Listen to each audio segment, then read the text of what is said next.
I'm asking him, what's your pain level today? What did you do? I was just not landing. I couldn't do anything. I couldn't adjust his methotrexate because he hadn't had his labs done. One day, I had an instinct. One day he did come to clinic and I said, Ralph has a human story.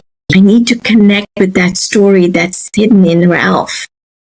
That's what is going to get us there, I think. So I didn't ask about his pain. I didn't ask whether he can tie his shoelaces. I went to Ralph and I said, what gives you meaning? Now, by this time, Ralph had a notion that, one, I was born and raised in Kenya. And number two, I can speak English. So, he says, without missing a beat, I want to visit Africa. I went, oh. But it was the second sentence, Zane, that really, this was jackpot. Okay, he said, I want to climb Kilimanjaro. I went, oh, he was that specific. For the next 20 minutes, Ralph, I put his chart aside and I said, let's look at this. Let's gather the details of what it takes to go to Kilimanjaro. And I pulled up a map of Africa and he went, Tanzania.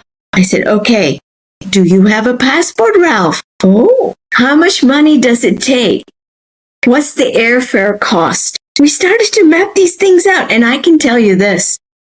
For the first time, Ralph straightened up in his chair. He had a bit of light in his eyes and he was in on it. We were both like a team. And then the rational mind of Ralph kicked in. He said, but doc, I walk with a cane, my arthritis. I said, Ralph, yes, just a moment now. Let's finish this Africa exploration. So this is what really happened, Zane. Here's information about a doctor, or from a doctor. Ralph, get your labs done. Fill your prescription of methotrexate. Get physical therapy. Lose the 20 pounds in water therapy. I was prescribing all of this. He wouldn't show up. That's medical excellence I was giving him. He didn't take that information. Then he created his own information. I am at the summit. I said, you're not in the future. You're in the summit now. How about that? He says, it feels good, doc. I said, okay, let's write it out. I wrote it out. He wrote it out. I said, how does it feel? He says, feels good. I said, okay, let's bring up a picture of Kilimanjaro. That's your intention. That's your truth. Go for it. Now so what he did was join medical information with the information he created. I'm at the summit. Join the two together. That's information medicine. And he took him all the way. And I'll tell you, for the next several months, he never missed a visit. He got on track with his health. That's it.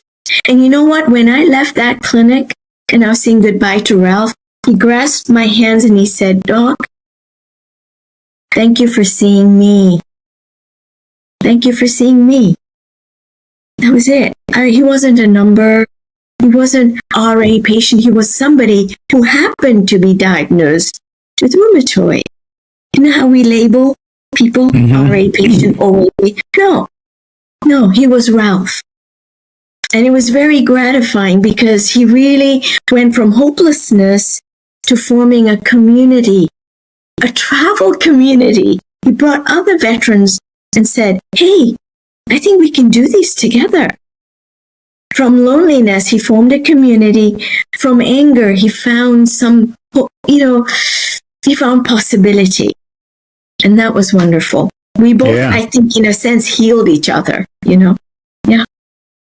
That is a wonderful story. So how long ago was that? That Just out of curiosity. It was a decade. But, a decade. At that time, I was knowing this information from communication is everything. Information is what we're missing. We're putting ourselves in the computer all day. And so I'm picking up that if you can get to the underlying motivations of the patient and engage with them, that that it can make a huge difference in them. It does believing. make a huge difference. What gives you meaning, or what matters to you most? In Nevada, when I said, what gives you meaning, one of the audience said,